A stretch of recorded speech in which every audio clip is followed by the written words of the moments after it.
Spoon oil, அரை spoon கடுகு, அரை ஸ்பூன் சோம்பு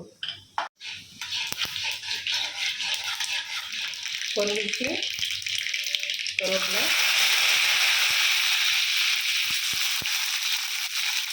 ஒரு ஆனியன் கட் பண்ணி போடுறேன். 4 கிலோ கொத்துக்கறி எடுத்துருக்கேன். அது ஒரு வெங்காயம் போட்டால் போதும். ஒரு ஸ்பூன் இஞ்சி பூண்டு விழுது,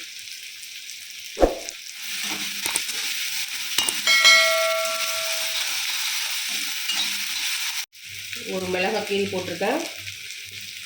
அது கூடவே ஒரு தக்காளி ரஃப்பாக தான் கட் பண்ணியிருக்கேன். ஏன்னா எப்படி இருந்தாலும் சுருள வதக்க போகிறோம். ஸோ ராவல் ஒன்றும் பிரச்சனை இல்லை. 1/4 ஸ்பூன் மஞ்சள் பொடி,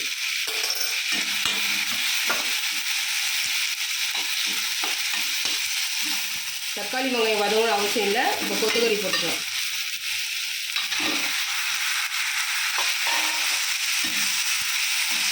எண்ணெயிலே லைட்டாக வதங்கணும்.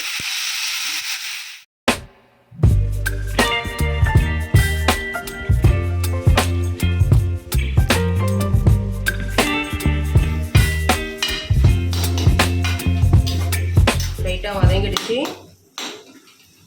மட்டன் இருக்க தண்ணியெல்லாம் வெளியே வந்துடுச்சு. இந்த டைமில் சால்ட்டு, மசாலா போட்டுக்கலாம். இதுக்கு தேவையான சால்ட்டு, குழம்பு மிளகாய் பொடி 1 ஸ்பூன்,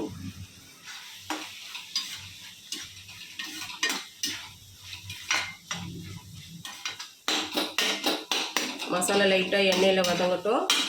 அப்புறமா தண்ணி ஊற்றிக்கலாம்.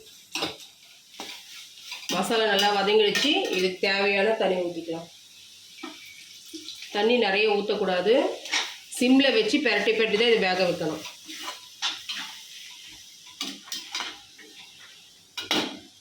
ஸ்டவ்வில் சிம்மில் வச்சுக்கலாம். மூடி போட்டு சிம்மில் போட்டு வேக வைக்கணும்.